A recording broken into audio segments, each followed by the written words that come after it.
Welcome, beloved. Today on More Love, More Life podcast, we interviewing Big Chill, What's up, y'all? High Life Marketing. We got a great story for you today. Big Chill, Yes, how sir. you doing, bro? Oh, man, outstanding, man. I woke up this morning, Man, holla to the people, man. Man, what's up, y'all? We up here doing it. There you At the go. podcast, what I'm saying, just putting it down. All right, today we talking about trauma again. But Big Chill got a story for us. He been in the prison system, and we're going to talk about it. So, Big Chill, tell me, bro, Yes, sir. what area you grew up in? 60 of them Bud Lawn, South Central Los Angeles. Okay, did you gang bang? Yes, I did, sir. Six Deuce Brown. Six Deuce Brand. Yeah. That's what we Right there by talking Harvard about. Park, Mm-hmm. Yeah. When was your first time going to the system? 1989. I missed all the YA shit. Mm-hmm. You know what I'm saying? Just went straight to prison. 89, they gave me 21 years. In 89? 1989, yeah. So you went straight and did 21 years? Yes, sir. 1989, they locked me up. Wow. You know what I'm saying? I was the Beverly Hills follow home bandit. Me and one of my older brothers, he's resting in peace right now. Okay. I could talk about I did the time, so So that's what you got 21 years for? yes. So tell us about that, what you was doing. A little bit of you talking about in prison? No, that follow home bandit. Okay, we was up in Beverly Hills, Brentwood, up in that area, around where OJ used to live. Mm-hmm. And we was jacking folks. Okay. You know what I'm saying? I was hungry, and just putting it down. Was you out for money, Rolexes? What was? All that. Okay. All that, yeah. So you, More for the money. All right. I turned the Rolexes into money, And you got 21 years for that. Yeah. So let me They trying ask to you. give me 144 years, though. Wow. So I fought that for 2 years.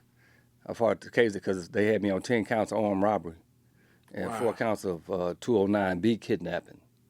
The 209A kidnapping, that's life without. So that's kidnap for ransom. They had me on the 209B kidnapping. I had 4 of those. What is that? If I walk you over 6 feet against your will, that's 209B kidnapping. Wow. You know what I'm saying? So we moving the people from their driveway to wherever the safe at in the house. And I didn't know it at the time that was kidnapping. Right. I get it. I mean, you from South Central. Yeah, I didn't know nothing about it, you know what I'm saying? So You was just doing something for a living, trying to survive. trying to survive, man. But tell me this, though, bro. Chill. Let's talk to the youngsters out here. If you could do it over again, would you take a different path? Of course. I wish I could go back to the 11th grade and do it all over, knowing what I know now. Mm. Believe me, man, I'd probably be a general in the army or something. What would You your never know. path be? Just break it down. What you think you'll do? It wouldn't be where I'm at right now. Okay. You know what I'm saying? I would be retired, whole family straight, no criminal life at all. I would have took my ass in the service. For real. No. Totally squared up, man. No, what you I'm got me there, bro, because Totally that's what I'm squared up. talking about. Yeah, Right, for real. right. Look at me right now. I'm 62 years old, and still got to hustle. Right. Come on, man. When you get my age, stuff start to slow down. Wow. It ain't the fast life no more. Now, that's beautiful, bro, because that's what this is Man. about. Think about it. You got 21 years, Yeah. 1989. Mm-hmm. And let's go with this, bro. This is what the devil's about. He's about steal, kill, and destroy. Right. And the devil's real. Right. No doubt about it. Yeah. He destroyed the lives. Give you 21 years. That's destruction. Yeah. He's killing our dreams as a youngster. Mm-hmm. Come on, bro. Yeah, this path here ain't, this ain't the path. This is not the path at all. Wow. You know what I'm saying? I'm my own boss, but, man, I But just you're wish 62. I wish I would have did my life differently. Like I said, if I can live it over, I'd go back to the 11th grade, have my grades right, graduate right, and all that, man. And I would have found a career, not a career in hustling. Mm-hmm. All that glitters ain't gold. Mm. That's real talk. And what kept you away from the career back then? Now that you Well- can see from this point of view. Well, I come from a family of hustlers. Mm-hmm. You know what I'm saying? Pimps, dope dealers, all that. Right. And they was balling. They was having bread. I wanted that fast money, Right. you know, and I had it. Mm-hmm. I was right there with them because I learned from the best. But I look back now, nah, I wish I would have changed, you know. And tell you the truth, I was in ROTC, gang banging at the same time. I had a scholarship to go to Wentworth Military Academy in Lexington, Missouri. I turned that down Why? because I wanted to be like my brother Cricket. Wow. Okay, so that was your older brother? That was my oldest brother, yeah. How many years older than you? Cricket was probably 20. I'm the youngest of 9 brothers and sisters, right? So Cricket had to be a good 20, 25, 26 years older than me. Wait a minute, hold on. You said something. So you the youngest of 9 brothers and sisters? Yes. Okay. You know, so he was the oldest member, and then my sister Anna, and then Curly, Butch, Francis, Hakeem's mother, my nephew's mother, right? And then Bumpy, and then me. Right. No, really 7 brothers. I'm tripping, 7, because it was a set of twins that my mother, she couldn't deliver because it was going to be some kind of complication. So she just had a I don't know what happened with them, So but they passed away. yeah, she refused to get a C-section. Right. Okay. So it's like stillborn. But you took on the energy of everybody. Being the youngest, Right. you have to follow what you seen, what you was taught. But my idol was my oldest brother, Cricket. And your older brother got murdered? Yeah, he got murdered in 1985. Tell us about it. Well, you know, he was pimping, and this prostitute that had been trying to get with him for like a year at the time, this white girl, I forget her name, but Tracy, her name's Tracy. So, but her money wasn't right. So Cricket had 17 prostitutes at the time. So he was like, nah, get the money right. I need 20,000, and then you can come on. You can get it, go get it. But she just couldn't come up with it. So after a year of begging weekly to get with him, he finds out how much you got. She said, I got 10. Come on. That same night, her trick, her sugar daddy, was following her. Kind of getting emotional on this. Was following her. And she got in the car with Cricket in his Rolls Royce. This was on Sunset. So they went to an after-hour joint over on 10th Avenue and Florence. Right, went in there, did what they did, came out. The trick followed them up Florence to Centinela, where that church at. Right there, right across from the park. Cut him off and shot my brother 3 times. You know, killed him. Well, he didn't kill him. He died 2 days later in Daniel Freeman Hospital. Okay. You know, And how old was you when this happened? I was like 20 years old. So that had an effect on your life, Oh, though. yeah. Your hero. And then all of his partners took me on as like a little brother. Right. I'm talking about heavyweights in the gang, because Cricket was known from coast to coast. Right. Matter of fact, he was known around the world. So you had something you had to look up to, and you Yeah. had to follow that pattern. Right. So, you know, but when I chose to live that life, to go that path, my mother was real disappointed at me. You know what I'm saying? Because Wentworth Military Academy had sent me a trunk with T-shirts, with fatigue gear, with dress uniforms, with a stamp with my name on it, W. Bruce. You know what I'm saying? And then when it came time for me to actually go down there, the recruiter came down to get me. Yeah, I told him, man, go on with that shit, man. I want a pimp. Wow. Wow. And my mother was heartbroken Right. over that, So you that know. death of your brother, I mean, just let's look at it. It controlled your life Yeah. because you had to live up to what your brother was. Yeah. You know, but I'm around all these top polished, respected pimps and dope dealers. I'm talking about Tootie Reese and all of them. I wasn't even supposed to be around them. And Tootie was the first black millionaire in California. People don't know. You heard of Tootie Reese. Mm-hmm. Yeah, you know what I'm saying? But I'm around these people, and by rights, I'm not supposed to be around them. I'm only around them because I'm Cricket's little brother. Right. But I wasn't respected in Hollywood by the hustlers that we used to call them foot soldiers. Walking up and down Sunset, and like, nigga, you got lucky. Only reason that you invited to all these millionaire parties and all that is because you Cricket little brother.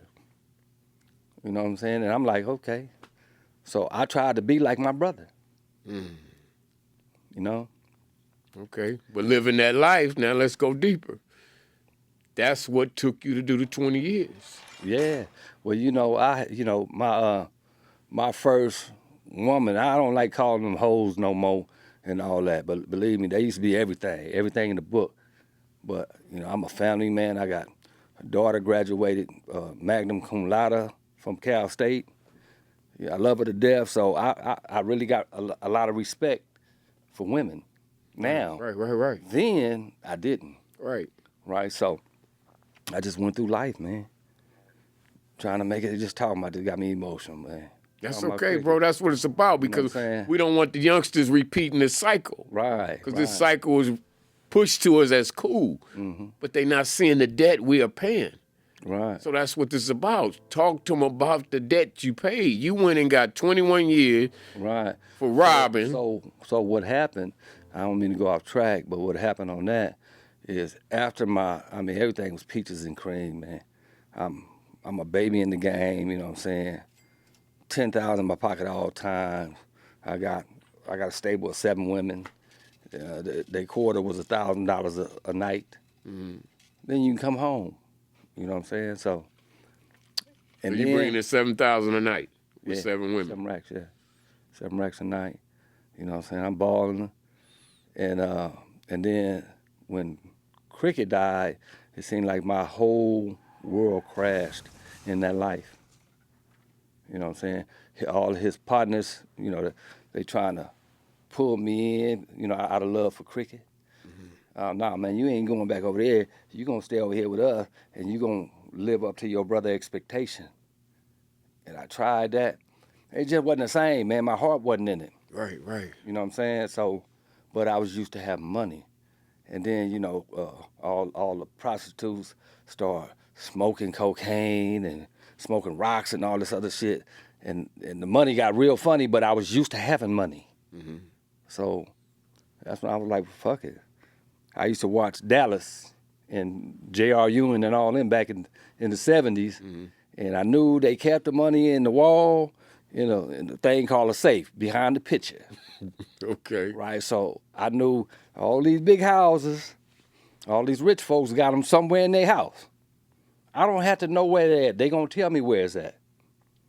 You know what I'm saying? So I started doing that, me and my brother. So that took just you to have money. Because I was used to I was addicted to money. Right. So. But it seemed like you was an educated brother. You were smart. Yeah. Well, I was smart enough to pass the test for the academy. Right. But your environment what took control of you. Yeah. Well, it was a struggle because I got the homies pulling me, and then I got the ROTC, Reserve Officers Training Corps, in school pulling me this way, trying to get me to go into the military. So my whole life has been a tug of war. Sometimes it is right now, but right now, I'm in certain type of businesses that's legal in California. I'm in the weed and all that, but even that's getting tough right now. Right. Where it's like It's not worth it. You know what I'm saying? So anyway, me being addicted to money is how I ended up running up in Beverly Hills. Because I knew that's where the money was. And that's what got you to 21. That's what got me to 21 So years. let's go to the prison system. How long did you end up doing out of that 21? 21. I've spent 21 years and 8 months of my life in prison. You gave up 21 years Yeah, of your life I to did the system. 13 years and 8 on that one. And then I did another 7 years, 4 years later when I got out because I hadn't learned my lesson. Right, The right. second time I went in, right, I actually got away with the crime. I'm not going to get into that, but I got away with the crime. And then the dude that got me into this lick snitched on me. And they came and got me 2 years later. Mm. You know what I'm saying? But luckily I had Christopher Darden, you know what I'm saying? And I call him Uncle Chris. He saved my life. Got me 7 years. Wow, bro. After that, it was I squared up.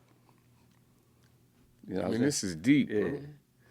How old So are you it, now? It was a total, I'm 62. It was a total of 21 years and 8 months.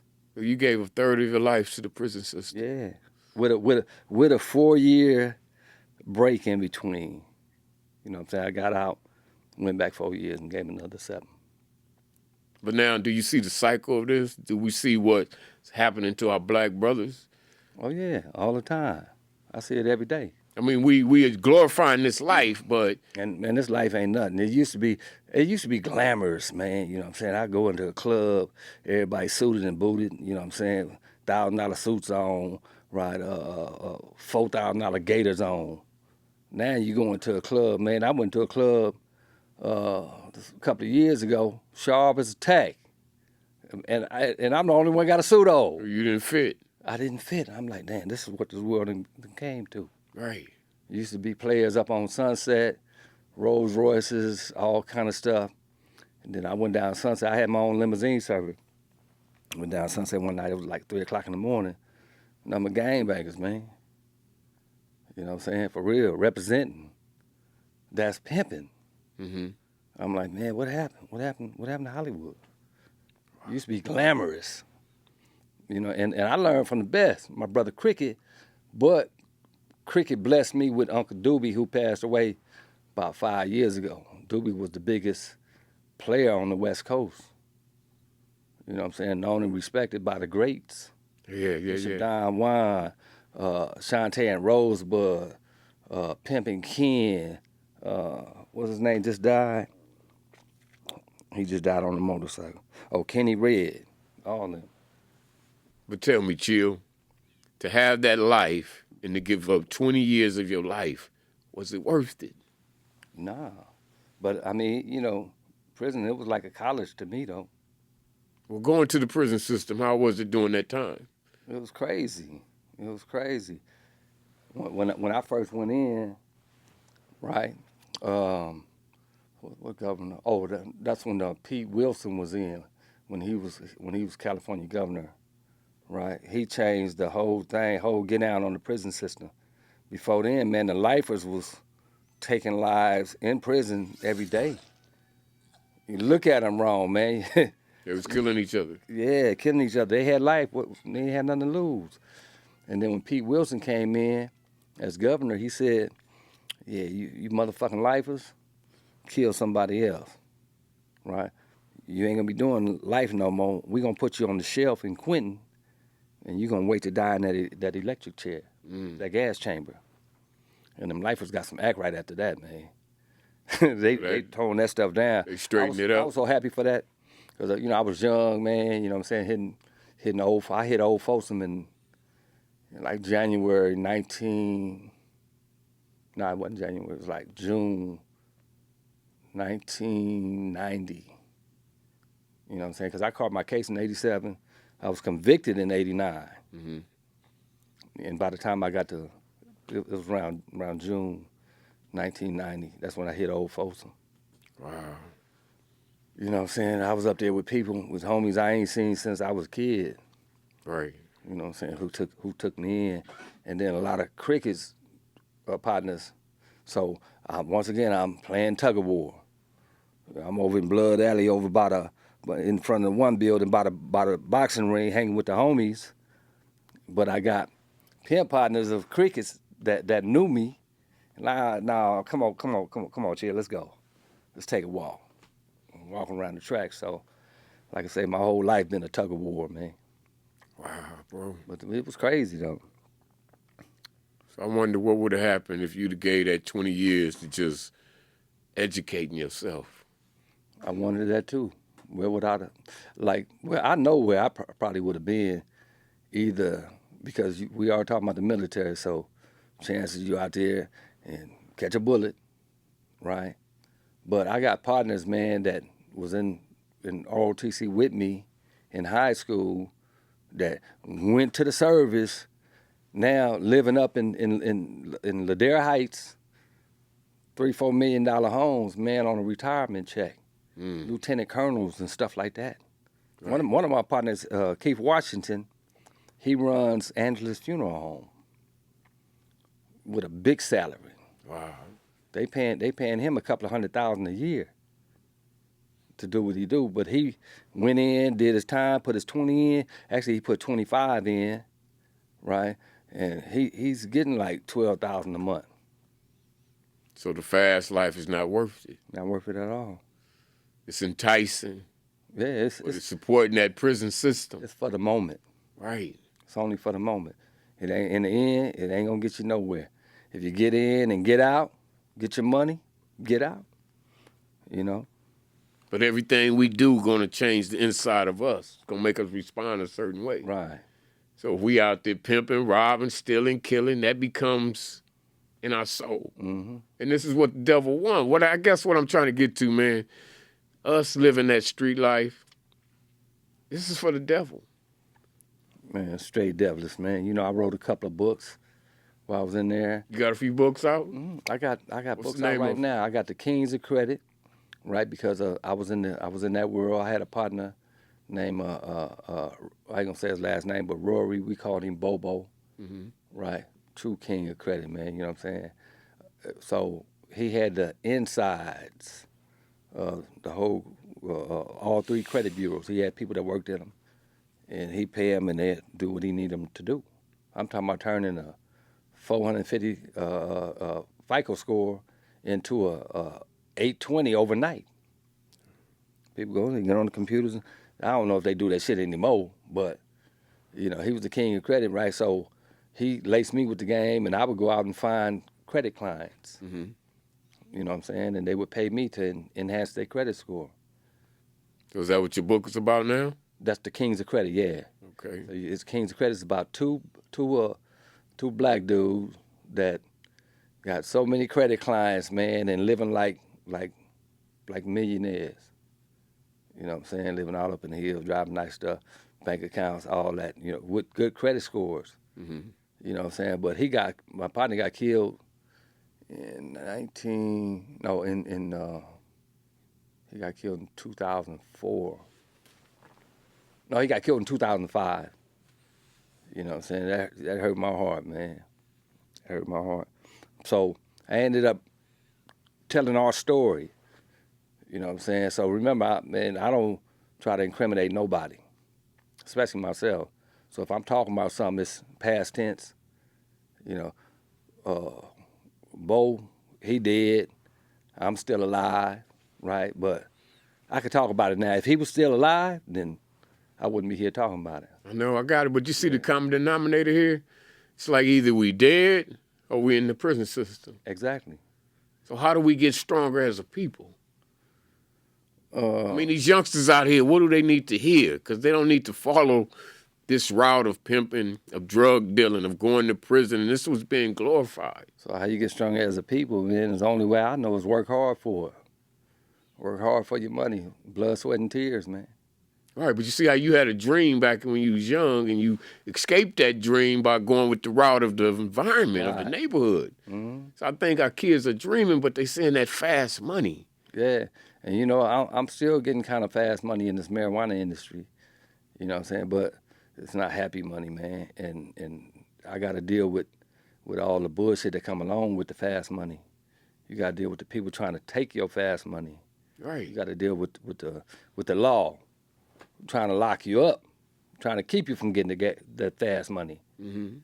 You know what I'm saying? So, man, it's a crazy world we live in. But you know, I got another book too called Tit for Tat, Baby. It's about a limousine service, and both of them are movie scripts that's getting looked at right now. And then you know we got a High Life. This is a record label. Okay. You know what I'm saying? We got the group High Life. I'm into myself. I'm an entertainer. I hate to call myself a rapper. You know what I'm saying? Because I do a lot more than that. Right. A Okay. lot more than that. You know, plus rap is a young man's game. But we making beautiful music. We making grown folks music. More positive music. Positive. We ain't calling no women bitches and hoes and all that.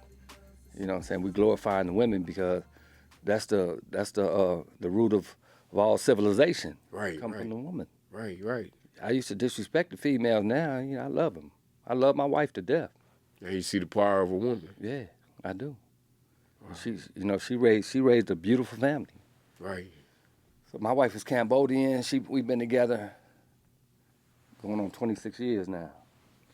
Going on 26 years. So how long you been out?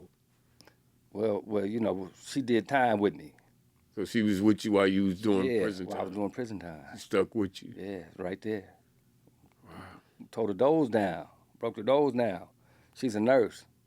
Sometimes she come off her night shift, because she likes the night shift. Come off the night shift, man, and I look up and she's in the visiting room.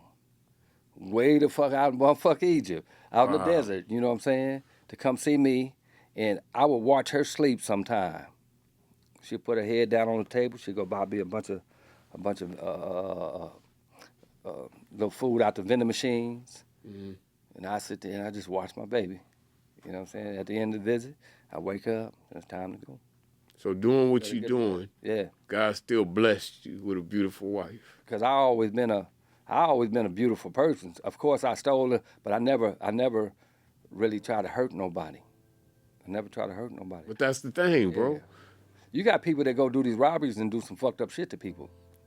But I wouldn't like that, man. You know, Yeah, but see, each person is a dichotomy. We got a good and a bad. Mm-hmm. And I think us as the black race, we've been based on just this negative image. Right. But to see your story, that's God blessing you, bro. Oh, yeah, I know for sure I've been blessed. Because I supposed to been dead a long time ago when I was running up in them people's houses. Right. And not really thinking about that. You know, see, that robbery game, that's a cold game. They call it the candy stick game because you get addicted to it. Mm-hmm. My first one I did, me and my brother, we only did 2 robberies, but they charged me with 5 identical robberies with 2 people in each robbery, right? And then on 3 of the cases is where they put the kidnaps on me. But in actuality, we only did 2 robberies, right? But they charged me with 8 other robberies. Because of the people that was in? Because of the people that was in. But we had people claiming. I ain't never robbed no agents, man. Oh. I used to watch Bruce Lee when I was a kid. And man, I just couldn't. Fuck all that. Me pulling a gun on the agent, and they know that shit. And now they taking my gun. Hell no. So I had a phobia. You had against that them. image of Bruce Lee. Yeah, man. I'm like, hell no. I'm not stereotyping. It's just that I know them agents, man. They got hands and feet. You know what I'm saying? So you got charged with other robberies that other people that wasn't did. mine. Right. All right, I got you. Right. And I really think it's all behind insurance. Yeah, they was cleaning the books on you. Yeah, they did that. Right, I get it. So they actually had followed me for 2 weeks. I saw them too. I knew I couldn't go nowhere. They had 2 helicopters a mile up in the sky, following you. My every move. They had 38 car units. They had 38 units tracking me. Switching in and out. Yeah, switching in and out. You know how they do. They follow you for a couple of blocks and they go on about their business. Now this motherfucker here gonna pick you up. So they did that to me, man. And for 2 weeks, and then I went over my mom's house the day I got arrested. And when I came out, it was an 8x10 booking photo, county jail booking photo of me right there on the sidewalk, faced up, for me to see. And I picked it up. I'm like, what the fuck? Right? I'm looking down the street, and I can see him posted up. So wait. I can see them posted up. Right. Chill, wait. Yeah, I can They see laid the photo down for you to see? face up, yeah. It was 9 o'clock in the morning. I come out of mom's house. Actually, I had spent the night. I come out, and I was like, "The fuck is this?" I look, and it's a earlier booking photo of me from the first time I went to the joint. I mean, from the first time I went to the county jail. It was a booking photo of me. I mean, I was scared to death. I was like, "What the fuck?" They letting you know we got you. Yeah. And then that same day, at that time, I had a house out in Whittier, Mm-hmm. and I was heading out there, man. And I told my woman, man, I said, "Hey, baby, look through the sunroof." I had a Mercedes at the time. I said, "Look through the sunroof. You see any helicopters?" And she said, "Yeah, there's two of them way up there. Damn. What's going on?" So they finally put the red light in the window, pulled me over right there at Vernon and Figueroa. It used to be a Rouse Market right there. Right, yeah. Put me in that parking lot, man, and knocked a couple of my teeth out, slammed me on the ground, you know what I'm saying, put me in the car and took me straight to West LA Division.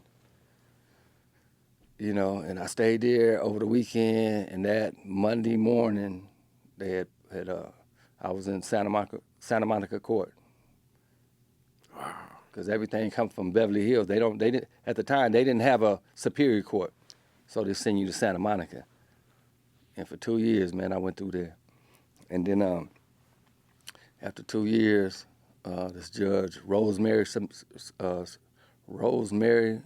Skaminsky, I want to say that was her name. She was a judge, right? And she says, "Mr. Bruce, come here." I walked up to the podium.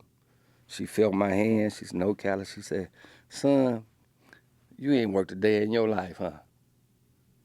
I'm looking. She said, "Anyway, so I don't believe that you was trying to kidnap nobody."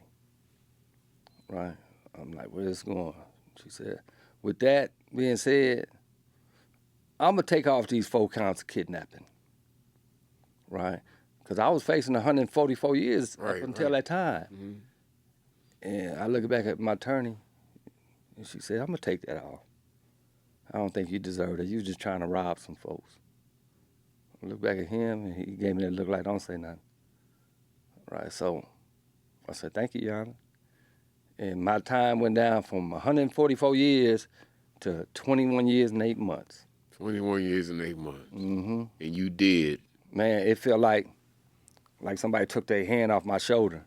You did the 21 years? Yeah, I did that. I was only supposed to do halftime, but I did 13-8 on that one. You did 13-8. And then I went back again 4 years later because I still hadn't learned my lesson. You know what I'm saying? Trying to get some fast money, went back in and got 7 years. 7 years. That was a deal, 7 years. Right? And since then, man, you know, I got out, got into trucking, got my trucker's license, ended up owning a trucking company. You know what I'm saying? And matter of fact, me and Freeway was a part owner of B&B Carriers, my trucking company. Mm-hmm. You know, and then hey man, you know things happen. You still operating that company, or I still got my license. No, I let that company go. I'm all about the entertainment now. Okay. So we do marketing. You know what I'm saying? Marketing rappers from all over the country. People getting at us. You know what I'm saying? They pay a fee for the marketing. That's how we do it. That's how we get our bread like that. So to live the life you live, now you're 62, you said? 62. So now you're at the point where you're fighting for that retirement, that money put away, the things that we didn't fight for because we didn't know back then. Right. We was looking for fast money. Yeah. And the fast money got us But to I'm gonna this be fighting point. for retirement for a long time, because I'm not in position. I didn't put myself in position. I know. Being Gotta in the make it game. big. Yeah, I mean, I fuck with the greats. I fuck with heavyweights, who are, I know people's making $5 million a day for 4-5 years.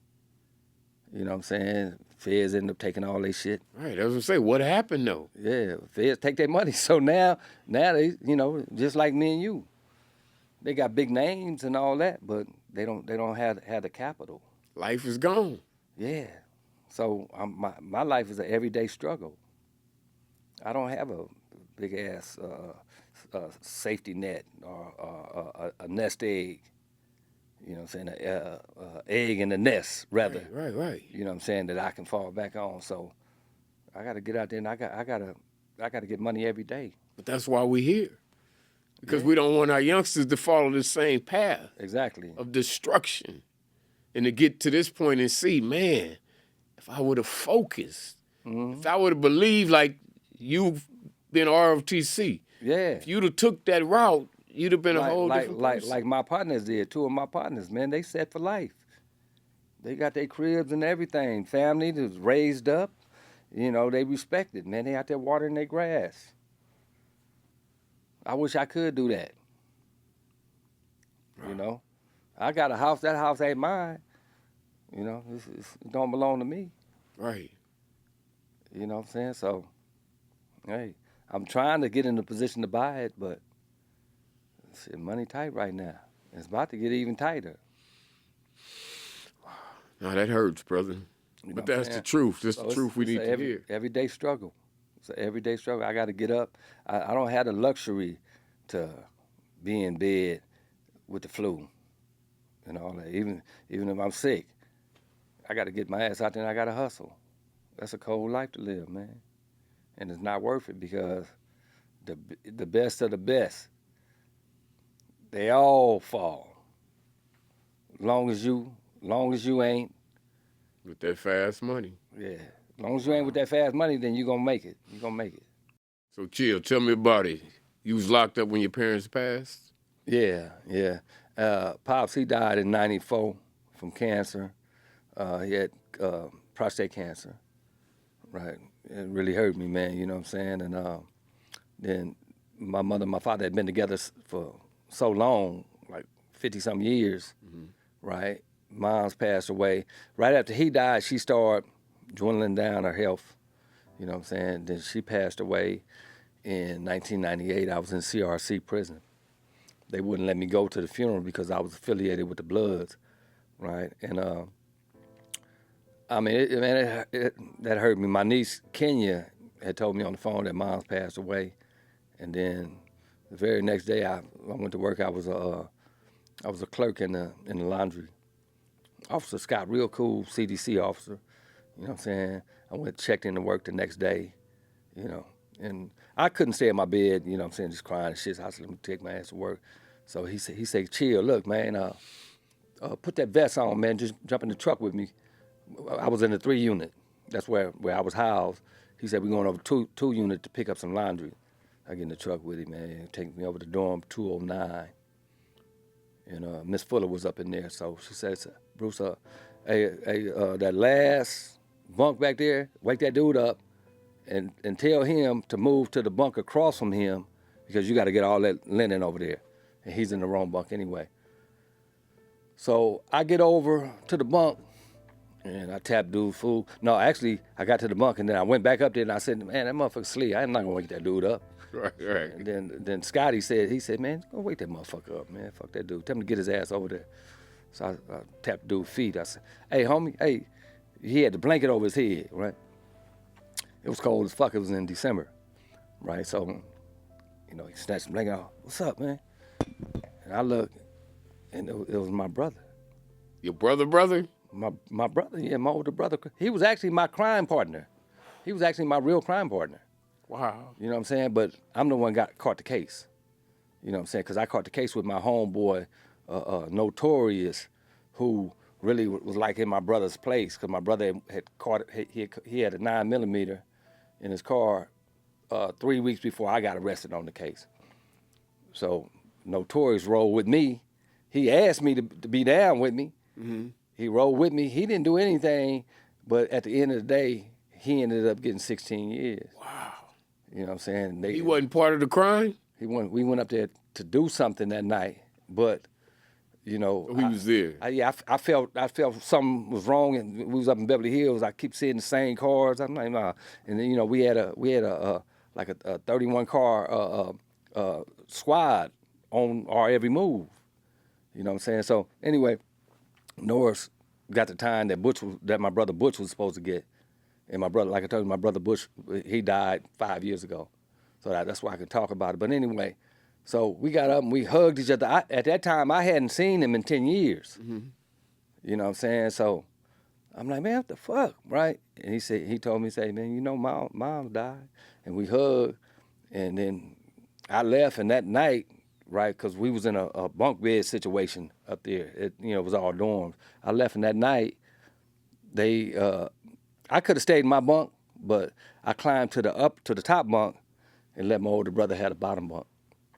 And we kicked it for 90 days before they let him go. Wow.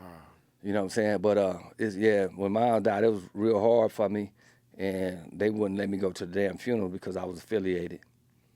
You know what I'm saying? So. What about your brother? He didn't get to go also? He didn't get to go neither. You know what I'm saying? Because his time was so short. He only had 9. He was there on what they call a N number, narcotics number. Mm-hmm. You know what I'm saying? Because he was hooked up on drugs and all that shit. So he come down there for like a dry out. You know what I'm saying? But there was a level 2, and I went from the level 4s down, worked my way down to level 2. You know, but yeah, it hurt me like hell, man, when moms died. And for years, I couldn't even listen to that Boys to Men, that Dear Mama song they had. Yeah. I could. Sometimes if I hear it now, I start tearing up. Right. And she died in 1998. Wow. You know, and she had Parkinson's. The last time I saw her, matter of fact, the last time I saw her in '96. I was way out in the desert in a joint called Centinela. Mm-hmm. Right up on Sealy, Mexico. I can look out my window and see Mexico. And she just appeared in the visiting room, you know, and I'm looking around like, how you get here, right? So I had to grab her cup because her hands were shaking so bad. She had a coffee cup, and I had to like feed her, you know, and I'm scared to death, right? And then she told me, she said, I don't know what happened, but, you know, they had sold the house that I grew up in and put her in an old folks home over on Figueroa in Florence, right next to the gas station. But she said that she had my father's Cadillac. She parked it, and then next thing she knows, some dude is helping her off the ground. Wow. And she kind of like passed out. Passed out, and she telling me this in the visiting room, and I'm like, what the fuck, you know, and so I tried calling her the next day because it was too late to call her by the time she got home because the phone system shuts down. Next day, I couldn't get a hold of her. And so I tried the next day. Man, you know, I'm going crazy now. Right. You know what I'm saying? I'm damn near ready to go to the shoe, go to the hole. I'm ready to fuck somebody up. Yeah, this mom. You know what I'm saying? So, right. And then she finally answered, said that she had a problem with her phone. And it was just from that point on, man, I started just really thinking about my mama. And then I got a hardship transfer to get closer to L.A., and that's how I ended up in CRC. And matter of fact, that's the last time I saw her because my brother named Jonathan, we call him Bumpy, right? He had brought her up there to see me. And that was the last time that I saw her, and she died 3 months after that. Wow. You know what I'm saying? But they wouldn't let me go to the funeral, man. That shit still hurt. That hit you hard. Yeah. You know, I was kind of a mama's boy. Now, I get it. You was the youngest, bro. Even when I was pimping and all that, man, it wasn't a day that I wasn't at my mama's house. It don't change. You know? Especially the youngest. Yeah. I'm the youngest. I understand that. Yeah, bro. I was at mom's house, you know what I'm saying? But, yeah, it really hurt me, man, and I know a lot of people that went through the same thing. You know what I'm saying? While they was locked up. While they was locked up. You locked up, man, and your loved ones passed away, and ain't nothing you could do about it. Many of them went to the shoe, ended up stabbing somebody else, taking their aggression out on them and all that. Anger. But yeah, that's why, and that's one of the things that kind of kept me out, you know, because I after that joke, I went back in after I got out. I went back in 4 years later and did 7, and I'm like, oh no, man, I'm cool. I'd rather be broke than to take that kind of chance again. I could fuck with weed because weed legal in California. Right. You know, but anything else, no. That real fast money, no. Yeah, but that system took a lot from you. You didn't get to bury your mom. Yeah, it took everything from me. You know, and I get out and Mom, she was supposed to be buried on top of my brother Cricket at Holy Cross by the Fox Hill Mall, right? And she ended up way out off the 5 at like Eastern over there in Commerce, in a little rinky-dink graveyard by herself. So they bury her somewhere else? Yeah, I mean, that's where she's at right now, right? But she was supposed to be At Holy Cross. with the family. Right, right. They got away over there by herself. I'm like, okay, all right, this crazy right here. But yeah, she was my everything, man. Wow. I miss her to death. You know what I'm Nice. saying? But one thing, her death helped me really realize that, okay, that's what family is for. And I got real close to my family. Right. You know what I'm saying? Today I talk to nephew every day, talk to Hawk every day. At least every 2 days we gonna holler. Mm-hmm. You know what I'm saying? My cousin Brian, all my family, man. You know what I'm saying? I take my hat off to y'all, man. Nah, that's deep, bro. I understand that, man. That's Yeah, deep, bro. That system takes away a lot. yeah. Me and Decisions we make. Me and Hawk made a song called Prison Time that I tells the story of my prison venture. And I sent it to Hawk, you know, and he jumped on the hook.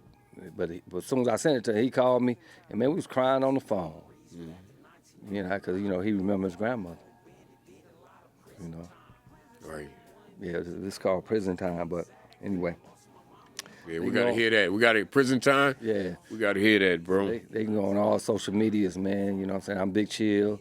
I got music up under Big Chill, and then we got the group High Life Marketing ENT. But That's just the record High Life. label, High Life. That's the record label, yeah. But we got the actual group called High Life. We got some cold music on there, some real music, make you think. You know what I'm saying? Yeah. So Yeah, well, we're going to have you come back, man, so we can play a little bit of that.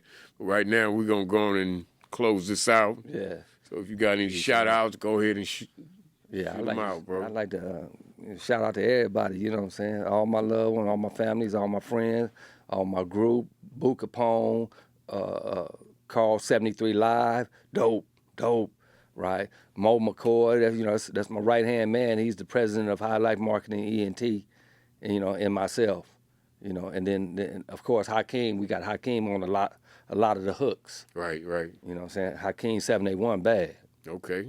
yeah. So, you know what I'm saying? And thanks to God.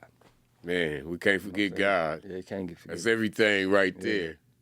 Wow, I appreciate this, bro, but we're going to go on and close this out. We see you, beloved.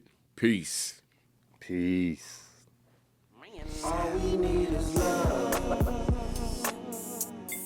to make it through another